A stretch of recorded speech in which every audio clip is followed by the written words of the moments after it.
እግዚአብሔር የተናገረውን ቃል ፈጸመ። የእባቡን ራስ የሚቀጠቅጥ ዘር በሴቲቱ በኩል መጣ። ሕዝቡን ሁሉ ከኃጢአታቸው የሚያድናቸው ልጄን እሰጣለሁ፣ ይህንን ዘር እሰጣለሁ አለ። ሰው ወሰደና እሱን ወደ ጎን አድርጎ በደህንነት ታሪክ ውስጥ በቤዛነት ታሪክ ውስጥ ማርያምንም ጨመረ። ማርያምን ትወዳላችሁ? አዎ እንወዳለን። የተባረከች ነች፣ የተባረከች ነች። ብጽዕት ነች፣ ብጽዕት ነች። ነገር ግን አምራ ቤዛ አይደለችም። እግዚአብሔር በሰጠው ላይ ሰው ለምንድን ነው የሚቀጥለው? እሷን አገነኗት፣ እሱን አሳነሱ። የሰው ልጅ ያድነኛል ያለው ያጠፋዋል። ነገር ግን ማርያምን ብቻ አይደለም ዛሬ ቀን የሚከበረውን ታውቃላችሁ። መልእክት ያመጣውን ገብርኤል የከበረ ነው ወይ? አዎ የከበረ መልአክ ነው። በእግዚአብሔር ፊት የሚቆም የእግዚአብሔር ግሎሪ በላዩ ላይ ያለ፣ ነገር ግን እሱ ያድናቸዋል። የሰው ልጅ አዳኝ እሱ ነው አለ እንጂ እኔ አዳኝ ነኝ አላለም። እኔን አምልኩ አላለም። እኔን ተከተሉ አላለም። ለእኔ ስገዱ አላለም። ኢየሱስን ያየው ዮሐንስ 2 ጊዜ ለመላእክቶቹ ለመስገድ አርቶታል። ተፈትኗል። እንዳታደርገው ተጠንቀቅ። ዛሬ በኢትዮጵያ ላይ ቢገለጥ ገብርኤል እንደዚህ ነው የሚለው፣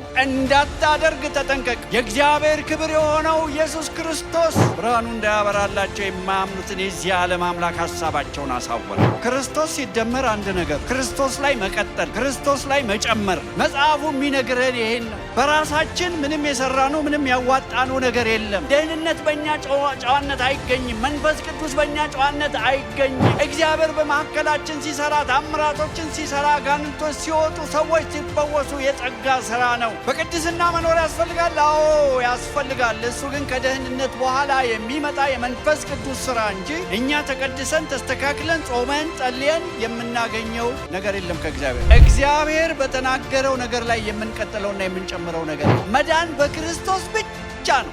ምንም ሌላ የሚጨምር ነገር የደህንነታችን መሰረት፣ የእምነታችን ጀማሪ፣ የእምነታችን ፈጻሚ እርሱ ነው። ለዚህ ነው ሌሎችን ቁልቁል መመልከት የማትችሉት። የሆነልንን ነገር በሙሉ ለክርስቶስ ክሬዲቱን እንስጥ። ዛሬ እዚህ እንድትመጡ ጸጋ ያበዛላችሁ እሱ።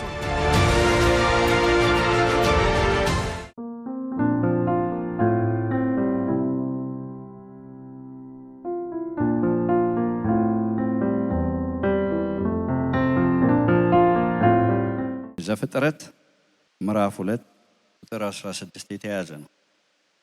እግዚአብሔር አምላክም ሰውን እንዲህ ብሎ አዘዘው። እግዚአብሔር አስተያየት አይሰጥም ያልኳችሁ ይህን ነው። ከገነት ዛፍ ሁሉ ትበላለህ፣ ነገር ግን መልካምንና ክፉን ከሚያስታውቀው ዛፍ አትብላ። ከእርሱ በበላህ ቀን ሞትን ትሞታለህና። ይሄ በጣም ግልጽ የሆነ መልእክት ነው፣ የማያሻማ ነው፣ ሌላ ትርጉም የማይሰጠው ነው። በገነት ካለው ዛፍ ሁሉ ትበላለህ። አዳምና ሔዋን የሳቱት ብዙ ምቾት ባለበት፣ ምንም ቻሌንጅ በሌለበት፣ መከራ በሌለበት፣ የቤት ኪራይ በማይጨነቁበት፣ ስለ ኑሮ በማይጨነቁበት፣ በብዙ ደስታ ባሉበት፣ ስራቸውን ኤንጆይ አድርገው በሚሰሩበት፣ ገነትን አብጃት ጠብቃትም በተባለበት ስራ ትክክለኛ መለኮታዊ ሲሆን ኤንጆይ ነው የምታደርጉት። አገልግሎት እግዚአብሔር ጠርቶ ከሆነ እግዚአብሔር ሰጥቶ ከሆነ ኤንጆይ ነው የምታደርገው። ጌታ ይህን ተናግሯል። ሸክማችሁ የከበደ ወደ እኔ ኑ ብሏል። አሳርፋችኋለሁ ብሏል። እኔ እሰጣችኋለሁ ብሏል። ግን እኔ የምሰጣችሁ ደግሞ ሸክሙ ቀሊል ነው፣ ልዝብ ነው ብሏል። ምንም ነገር ከከበደን ከእግዚአብሔር ጋር መናበብ ያስፈልጋል። እነዚህ ሰዎች ግን ምንም የሚከብዳቸው ነገር የለም። ምንም የሚዋጋቸው ነገር የለም። ምንም ያስለቅሳቸው ነገር የለም። ምንም ልባቸውን የሚሰብር ነገር የለም። በጣም ግልጽ የሆነ ግልጽ የሆነ መልእክት ነው፣ ትእዛዝ ነው። እንዳትበላ፣ ከዚህ በበላህ ቀን ትሞታለህ። ብዙ ሰው ያው የሰው ዘር ስለሆነ በእግዚአብሔር ላይ ጥያቄ አለ። ለምን ያንን ዛፍ ይተከለ? ከዚህ በፊት ይህን በትምህርት ላይ አንስቼዋለሁ። ለምን ያችን ዛፍ ተከለ በዛች በገነት ውስጥ? አሁን እዛው ዝርዝር ውስጥ ባልገባም እግዚአብሔር ለፈቃዳችን እንድናመልከው ነው የሚፈልገው። ደስ ብሎን እንድናመልክ፣ ደስ ብሎን እንድንዘምር ነው። ግድ ደርሶብን አሁን ደስ ብሎን። እኛ ሮቦቶች አይደለም። አስፈሪ የሆነ የመምረጥ መብት የተሰጠን ሰዎች ነን። ለመላእክትም ለእኛም የተሰጠ መብት ነው። እነዚህ በጣም በጣም በጣም ግልጽ ነው። ኩልል ያለ ነው። ቁልጭ ያለ ነው። አደጋውንም አሳይቷል። ከዚህ በበላ ቀን ሞትን ትሞታለህ ብሎታል። ምሳሌ 19 ላይ የሰው ስንፍና ይላል መንገዱን ታጣምምበታለች፣ ልቡ ግን በማን ላይ ይቆጣል? በራሱ ላይ ነው? በእግዚአብሔር ላይ ይቆጣል። መንገዱን ያጣመመበት የራሱ ተላላነት ነው፣ የራሱ ሞኝነት ነው፣ የራሱ አለማስተዋል ነው፣ የራሱ አለመስማት አለማድመጥ ነው። ልቡ ግን የሚቆጣው በእግዚአብሔር ላይ ነው። በእግዚአብሔር ላይ አይደል ብዙ ነገር የምናላክከው። ከዚህ ዛፍ በበላ ቀን ሞትን ትሞታለህ። እግዚአብሔር ለቀልድም ለጨዋታም አይናገርም። እግዚአብሔር ለኢንተርቴይንመንት አይናገርም። ህዝቡን ያጽናናል። ህዝቤን አጽናኑ ይላል። እውነት ነው፣ ያጽናናል። እግዚአብሔር ግን አንድ ቃል ከተናገረ በጣም ሲሪየስ ጉዳይ ነው። አሁን እስቲ ወደ ምዕራፍ 3 ደግሞ ሄዱና ፈታኙ ከመጣ በኋላ እባብም እግዚአብሔር አምላክ ከፈጠረው ከምድር አውሬ ሁሉ ይልቅ ተንኮለኛ ነበረ። ሴቲቱን በውኑ እግዚአብሔር ከገነት ዛፍ ሁሉ እንዳትበሉ አዟልን አላት። አሁን ጠላት በሔዋን ላይ ክፍተት ያገኘው እንዴት ነው? በእኛ ላይ ክፍተት የሚያገኘው እንዴት ነው? ተመልከቱ። ሴቲቱም ለእባቡ አለችው በገነት ካለው ዛፍ ፍሬ እንበላለን። ትክክል። ነገር ግን በገነት መካከል ካለው ከዛፉ ፍሬ እግዚአብሔር አለ እንዳትሞቱ። ትክክል። ከእርሱ አትብሉ። ትክክል። አትንኩትም። እግዚአብሔር ቅድም ያነበብኩላችሁ ላይ አትንኩት ብሏል አላለም? አትንኩ አላለም። ቢነኩት ምንም ችግር የለበትም። የእግዚአብሔር ቃል በግልጽ እንደሚነግረን መውደቅ እንጂ መፈተን አይደለም ኃጢአት። ጌታ ኢየሱስ ክርስቶስ ራሱ በነገር ሁሉ እንደተፈተነ ይናገራል። ደግሞ በያዕቆብ መጽሐፍ ላይ ስታየው ስለ ፈተና እግዚአብሔር በክፉ ስለማይፈተን ሰውን በክፉ አይፈትንም። ሰው ግን በራሱ ሐሳብ ሲሳብና ሲታለል ይፈተናል። ከዛ በኋላ ምኞት ጸንሳ ኃጢአትን ትወልዳለች፣ ኃጢአት ደግሞ ሞትን ትወልዳለች። የማይቀር ነገር ነው ይሄ የእግዚአብሔርን ቃል ስንጥስ። አሁን እኔ ሔዋን የሚገባኝ የሔዋን እናት ማለት ነው። ሔዋን የሚገባኝ ይሄን ዛፍ እንዳይበሉ በመከልከላቸው በእግዚአብሔር ላይ ቅሬታ እንዳለባት ነው የሚሰማኝ። አትንኩትም አላለማ። ለምን ጨመረች? በመለኮታዊ ቃል ላይ ለምን ትጨምራለች?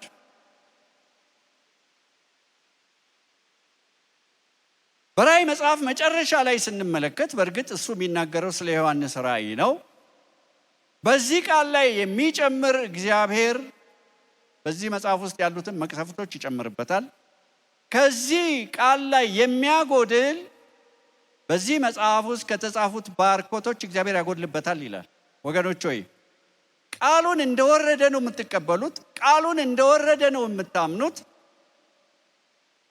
ወይስ የምትጨምሩት ነገር አለ? ወይስ የምትቀንሱት ነገር አለ? አሁን ዩቲዩብዎችን ተመልከቱ። አንዳንድ ቦታ ከተማ ላይ ለሰው እንዲስማማ ተደርጎ ይቀርባል ቃሉ።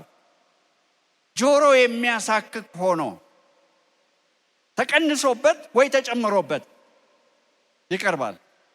አደጋ አለው። የእግዚአብሔር ቃል ላይ መጨመር፣ ከእግዚአብሔር ቃል መቀነስ የሚጨምርባችሁም መከራ የሚያጎልባችሁም ባርኮት አለ። ስለዚህ ነው ቃሉን በጥንቃቄ ሰው ማስተዋል ያለበት። እግዚአብሔር ባለው ላይ መጨመር የሌለበት ወይ ደግሞ እንደ ልባችን ልንተረጉም አልተፈቀደልንም።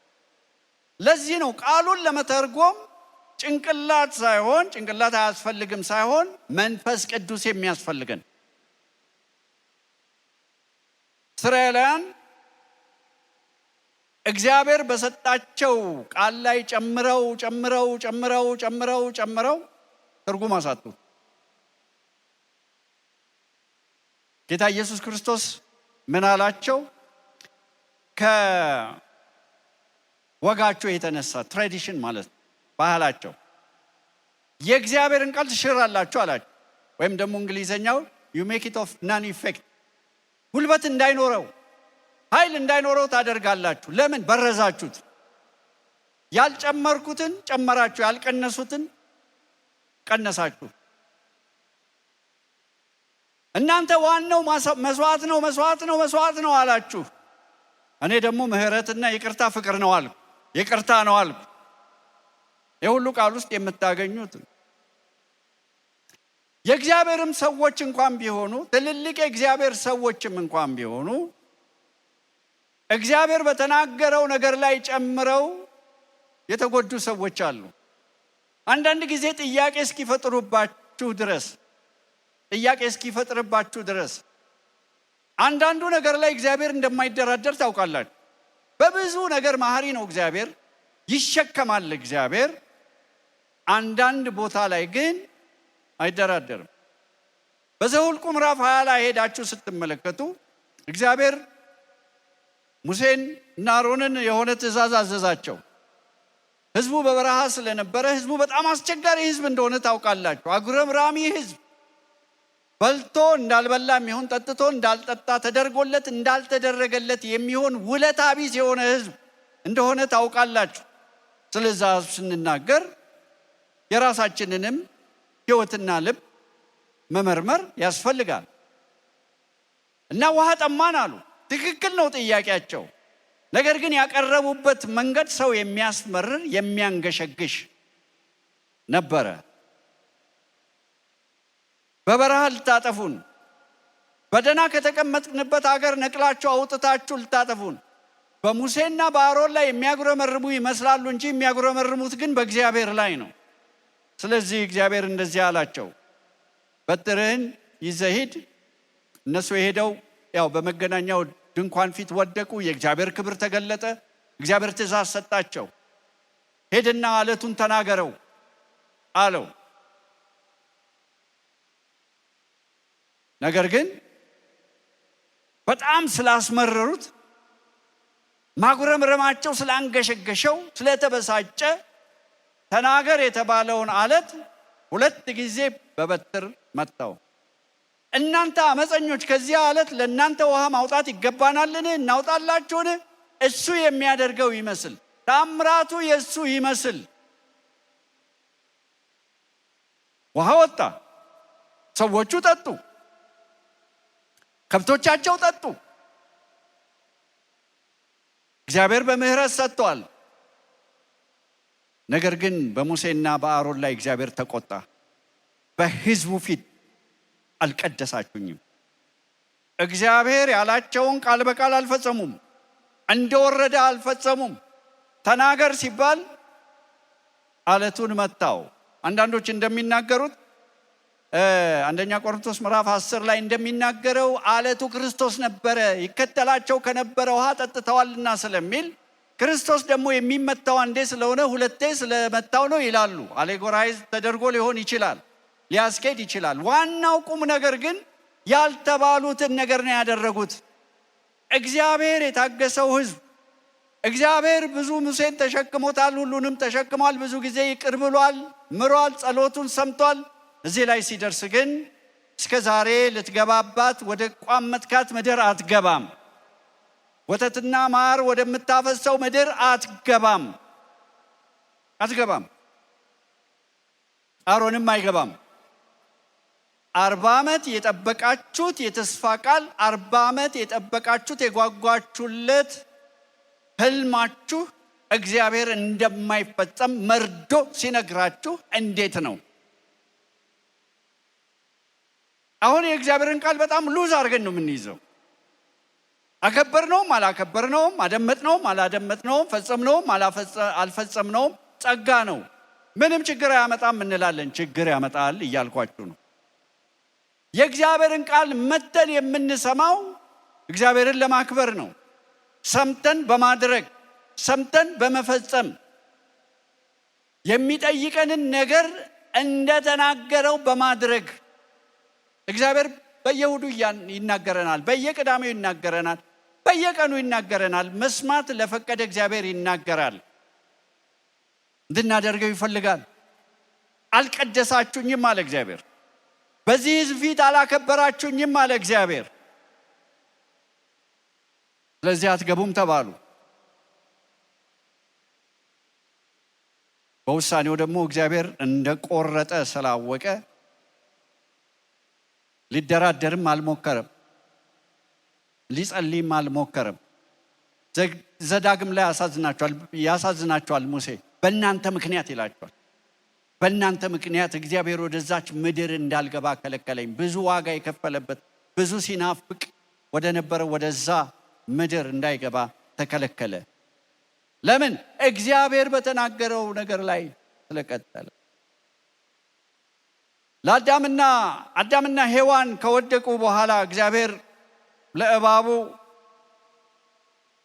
ራስህን የሚቀጠቅጥ ከሴቲቱ ዘር አስነሳለሁ እንዳለ እናውቃለን። አንተ ሰኮናውን ትቀጠቅጣለህ፣ እሱ ራስህን ይቀጠቅጣል። አዳምና ሔዋን ሰምተውታል ይህንን ሲናገር፣ ይህን ትልቅ የተስፋ ቃል።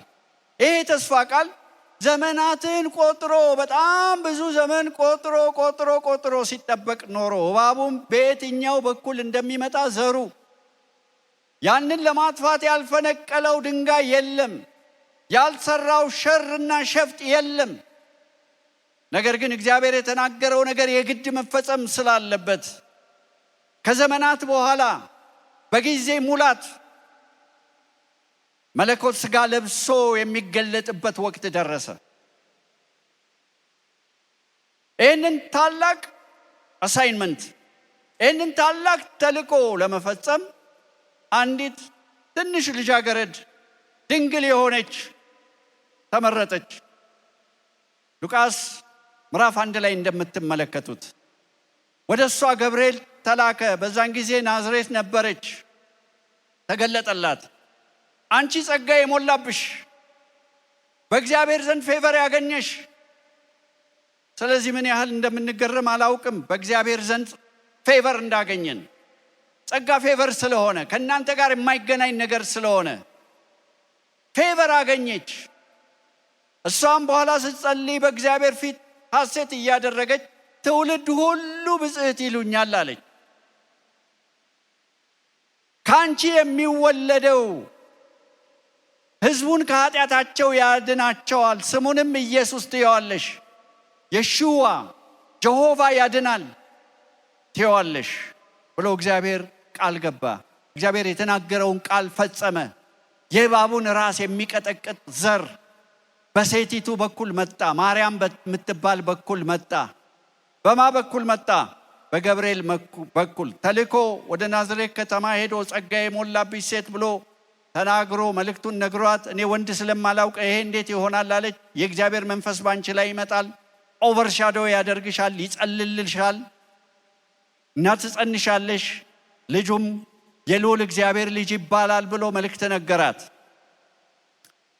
አሁን ሰው ምን አደረገ? እግዚአብሔር ሕዝቡን ሁሉ ከኃጢአታቸው የሚያድናቸው ልጄን እሰጣለሁ፣ ይህንን ዘር እሰጣለሁ አለ። ሰው ወሰደና እሱን ወደ ጎን አድርጎ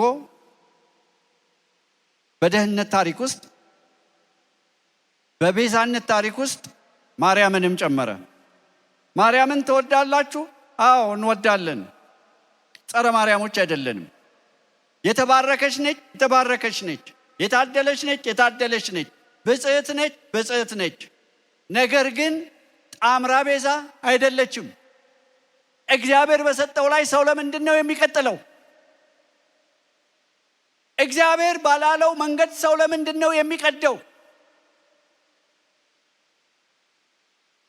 ቅርብ ጊዜ የካቶሊክ ጳጳስ ይህን ሰምታችኋል ይመስለኛል።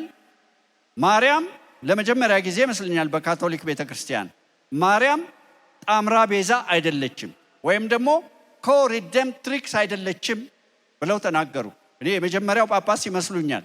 አሜሪካዊ ስለሆኑ እንደሆነ አላውቅም። ይሄ ትልቅ ዜና ነው አልሰማችሁት ከሆነ። ጣምራ ቤዛ አይደለችም። በማህፀኗ ፍሬ እኩል አስቀመጡት። እሷን አገነኗት፣ እሱን አሳነሱ።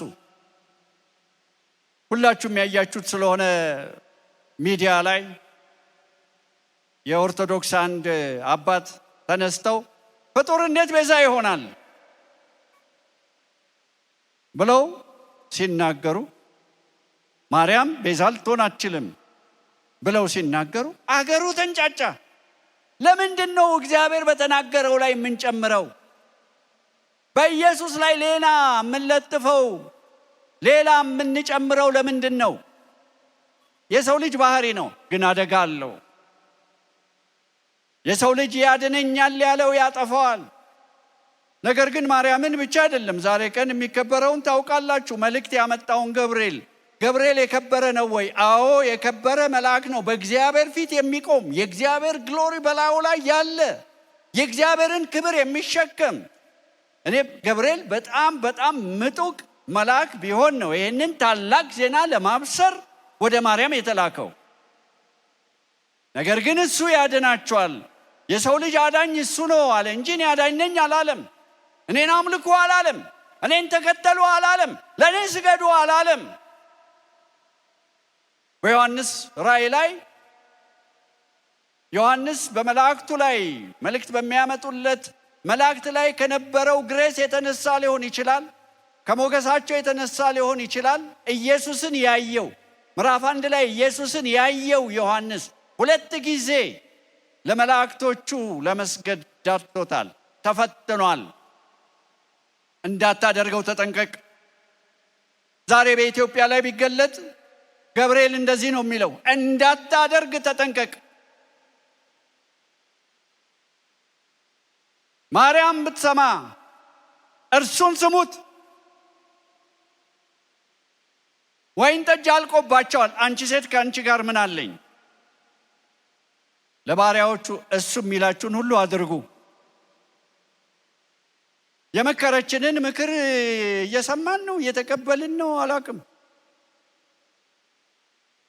እሷን እየናቅን አይደለም፣ እሷን እያጣጣልን አይደለም።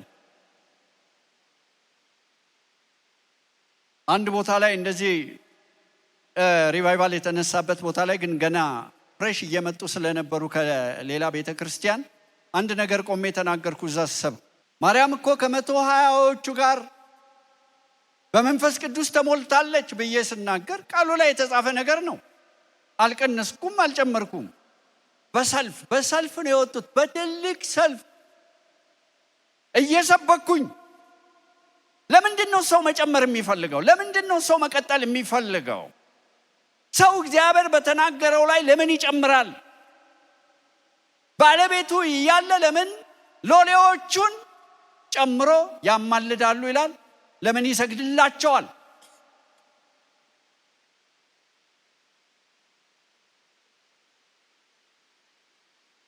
እግዚአብሔር በተናገረው ቃል ላይ መጨመር አደጋ ነው፣ ለጥፋት ይዳርጋል። ለዚህ ነው ልናለቅስላቸው የሚገባው። ለዚህ ነው ልንጸልይላቸው የሚገባው። ለዚህ ነው ልንማልድላቸው የሚገባው። የእግዚአብሔር ክብር የሆነው ኢየሱስ ክርስቶስ ብርሃኑ እንዳያበራላቸው የማያምኑትን የዚህ ዓለም አምላክ ሐሳባቸውን አሳወረ። ማስቀየስ ይወዳል። አትንኩ አትብሉ እንዳትሞቱ አትንኩትም የሚለውን አስጨመራል። ስለዚህ ክፍተት አገኘ ለመፈተን።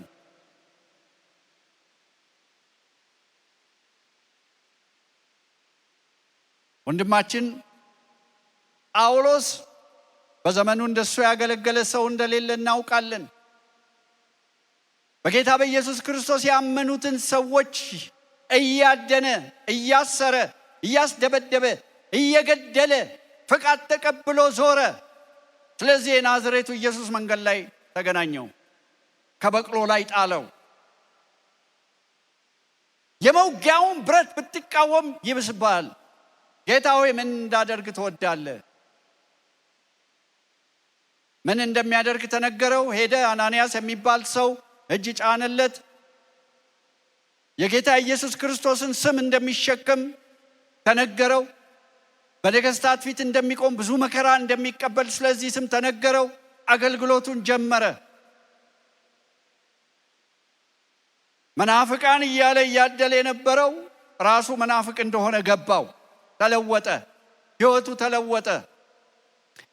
ይህንን ወንጌል እየሰበከ በየቦታው ኢየሱስን እየሰበከ ብዙ አብያተ ክርስቲያናትን እየተከለ ዞረ። ገላትያ ላይ ወደ 4 የሚሆኑ ከተሞች እንደነበሩ እናውቃለን። የገላትያ ቸርቾች ተብለው የሚታወቁ በዛ የነበሩ አሕዛብ፣ በብዛት አሕዛብ የነበሩ ሰዎች ኢየሱስ ክርስቶስን ከተቀበሉ በኋላ ብርሃን በሕይወታቸው ላይ ከወጣ በኋላ ከፈነጠቀ በኋላ የአይሁድ አማኞች እዛ ገቡ፣ ጣቢያ ቀላቀሉ፣ ንጹሕን ውሃ በረዙ። ካልተገረዛችሁ አትድኑም።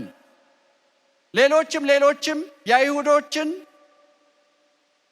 ባህሎች፣ ወጎች ይዘው መጡ። ይሄ ጳውሎስ ጋር ደረሰ። በጣም እንደተረበሸ ታውቃላችሁ። መልእክቱን ስታነቡት፣ የገላትያ መጽሐፍን ስታነቡት ምንድን ነው የረበሸው? ክርስቶስ ሲደመር አንድ ነገር፣ ክርስቶስ ላይ መቀጠል፣ ክርስቶስ ላይ መጨመር።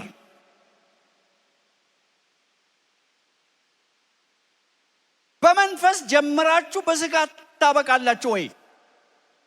በመንፈስ ጀምራችሁ በስጋ እየጨረሳችሁ ያላችሁ ሰዎች አላችሁ። ክርስቶስ ላይ ምንም አይጨመርም። በጣም እንደተበሳጨ መልእክቱን ስታነቡት ያላችሁ። እነዚህ ተገረዙ የሚሏችሁ ሰዎች ሲፈልጉ ራሳቸውን ሄደው ይጎንድኑ። እናንተ አርነት የወጣችሁት በክርስቶስ ነው፣ በሕግ ሥራ አይደለም። ክርስቶስ ፕላስ ሕግ የምታደርጉ ከሆነ ከእርግማን በታች ናችሁ፣ ገና በኃጢአታችሁ ናችሁ። ጸጋ ይገባን ይሆን? እኛም ቤት አንዳንድ ጊዜ የምንጨማመራቸው ነገሮች አሉ፣ እንጠንቀቅ። ስለ ዳንን ነው እንጂ ሲጋራ የማይረባ ነገር መስሎን የምናቆመው ሲጋራ ስላቆምን አይደለም። ምንድነው ጋሪውን ከፈረሱ በፊት አታደርጉት። መጠጥ የማንጠጣው እንደማይጠቅመን እንደማይረባን አውቀን እንጂ ደህንነትን ለመቀበል አይደለም። ደህንነት በክርስቶስ ብቻና ብቻ ነው፣ አይጨመርም። በክርስቶስ ላይ ምንም አይጨመርም። መጽሐፉ የሚነግረን ይሄን ነው። በራሳችን ምንም የሰራነው ምንም ያዋጣነው ነገር የለም። መላመላችንን ነው የመጣ ነው። ባዶአችንን ነው የመጣ ነው። አንዳንድ ሰዎች ለመንፈስ ቅዱስ ሙላት ስንጸልይላቸው ገና እስኪስተካከሉ ድረስ ራሳቸውን ይጠብቃሉ። እስከነ ኮተትህን አሱኖ ገብቶ ኮተቱን ያስተካከለው ኮተቱን ያወጣው መንፈሱ የጸጋ መንፈስ እንጂ በስራ የሚገኝ አይደለም። በአንተ ጨዋነት የሚገኝ አይደለም። ደህንነት በእኛ ጨዋነት አይገኝም። መንፈስ ቅዱስ በእኛ ጨዋነት አይገኝም። እግዚአብሔር በመካከላችን ሲሰራ፣ ታምራቶችን ሲሰራ፣ አጋንንቶች ሲወጡ፣ ሰዎች ሲፈወሱ የጸጋ ስራ ነው። የእናንተ ጨዋነት አይደለም። በቅድስና መኖር ያስፈልጋል። አዎ ያስፈልጋል። እሱ ግን ከደህንነት በኋላ የሚመጣ የመንፈስ ቅዱስ ስራ እንጂ እኛ ተቀድሰን ተስተካክለን ጾመን ጸልየን የምናገኘው ነገር የለም ከእግዚአብሔር።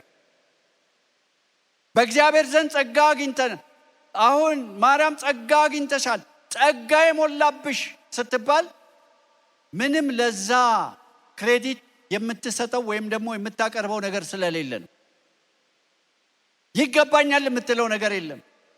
እንደውም ራሷን አዋረደች በእግዚአብሔር። ነፍሴ ታከብረሃለች፣ መንፈሴ ሐሴት ያደርጋል በአንተ። ትዕቢተኞቹን አዋርዷል። እዚህ ግብ የማትሏት ነቻ። እግዚአብሔር እንደዛ ነው የሚመርጠው። ባላባቶችን አልመረጠም ይላል፣ ጠቢባንን አልመረጠም ይላል፣ ብርቶችን አልመረጠም ይላል። ለምን? ሥጋ የለበሰ ማንም በእርሱ ዘንድ እንዳይመካ። ወደ ጌታ የሄደችው እህቴ አንድ ጊዜ ስትነግረኝ የማልነግራችሁ ቤተ ክርስቲያን በጣም የሚጸልዩ እህቶች አሉና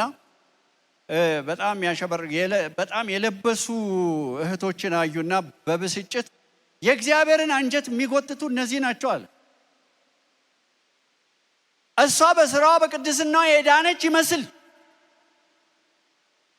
ቅርብ ጊዜ ከመጡልን መልእክቶች አንደኛው ሰዎችን አመጣለሁ እንዳትፈርዱ። ምናልባት በስታይላቸው፣ ባለባበሳቸው፣ በነገራቸው ምናልባት ክርስቲያን ሊሆኑ የማይችሉ የሚመስሉ እኔ መልእክቴ ግልጽ ይመስለኛል። እግዚአብሔር በተናገረው ነገር ላይ የምንቀጥለውና የምንጨምረው ነገር የለም። መዳን በክርስቶስ ብቻ ነው። ምንም ሌላ የሚጨምር ነገር የለም።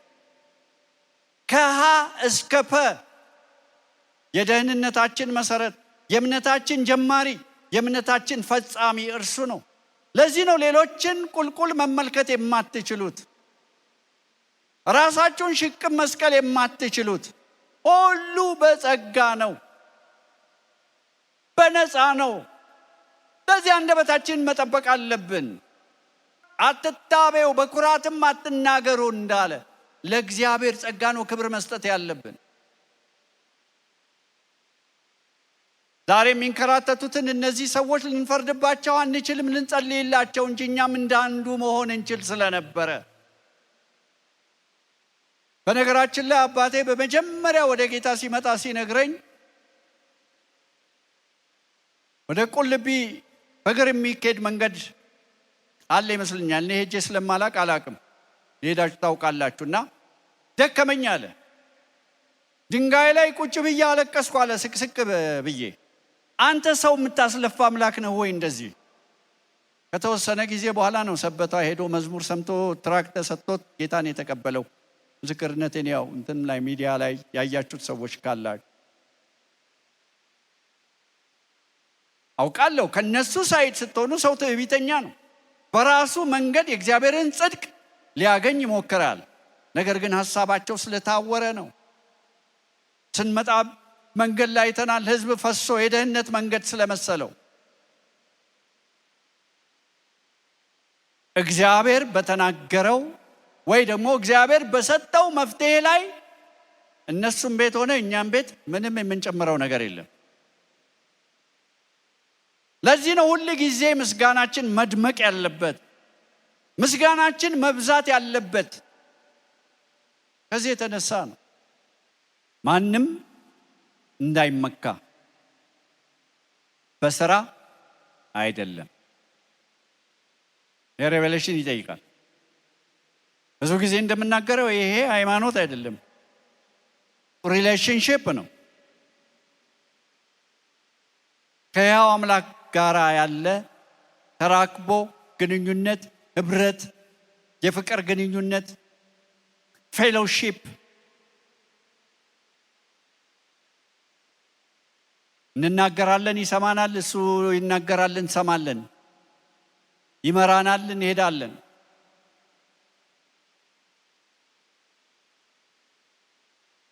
ይህ ሁሉ ግን በጸጋ የተገኘ ነው። ከሌላ ሰው እንደሚሻል ራሳችሁ እንዳትቆጥሩ። የሆነልንን ነገር በሙሉ ለክርስቶስ ክሬዲቱን እንስጥ። ዛሬ እዚህ እንድትመጡ ጸጋ ያበዛላችሁ እሱ ነው። አንዳንዶቻችን ገና ድሮ መቃብራችን ላይ ሳር በቅሎ ነበረ። እሱ ነው ያዳነን፣ እሱ ነው የታደገን፣ እሱ ነው የመረጠን። አንዳንዶቻችን በጣም ተስፋ ከሚያስቆርጥ ከኃጢአት አረንቋ ውስጥ ተስፋ የሌለን ሰዎች ተነጥቀን የመጣንን። ምናልባት እንደዚህ አይነት ሰዎች ካላችሁ የእናንተ ምስጋና ከሌላው ይበዛል። ብዙ ተደርጎላታልና ብዙ ትወዳለች እንደተባለ ለማርያም በኃጢአት ትኖር የነበረ ከተማው የሚያውቃት በኃጢአት ከተማው የሚያቃት ይሄ በእውነት የእግዚአብሔር ልጅ ቢሆን ኖሮ እንደሚለው ማን እንደምዳሰሰው ባወቀ ነበር የተባለላት ብዙ ወዳለችና ብዙ ኃጢአቷ ተሰርዮላታል የተባለላት። ግን ሁላችንንም እዚህ ከቆንኩት ከኔ አንስቶ ሁላችንንም ያስተካከለ ጸጋው ነው፣ በክርስቶስ ማመናችን ነው። አሁን ታውቃላችሁ ዘመኑ ለሰው የሚጨበጨብበት፣ ሰው ቆጥ ላይ የሚሰቀልበት፣ እንደን ሰዎች እንደተለየ ሰው የሚታዩበት፣ ሰዎች የምታጀቡበት ጣቢያ የቀላቀለ ዘመን፣ እግዚአብሔርን ሸፍኖ እሱ የሚታይበት፣ ለሰው የሚሰገድበት። እናንተ ግን ዛሬ ቃሉን እየሰማችሁ ነው። ምንም አትቀጥሉ፣ ምንም አትቀንሱ። ክብሩን ለሱ ስጡ። ክብሩን ለሱ እንሰጣለን። ይቺ ቤተክርስቲያን ክብሩን ለሱ መስጠት አለባት። አገልጋዮች ክብሩን ለሱ መስጠት አለባችሁ። ምእመናን ሁላችሁ ክብሩን ለሱ መስጠት አለባችሁ። የምንመጻደቅበት ምንም ነገር ስለሌለ በቃሉ ላይ አንጨምርም፣ እንደወረደ እንቀበላለን። ከቃሉ ላይ አንቀንስም። ቃሉ ቢመቸንም ቢጎረብጠንም ቃሉን እናከብራለን። ብትወዱኝ ትእዛዜን ጠብቁ ብሏል። ስለምንወደው ቃሉን እንጠብቃለን። እግዚአብሔር ይመስገን።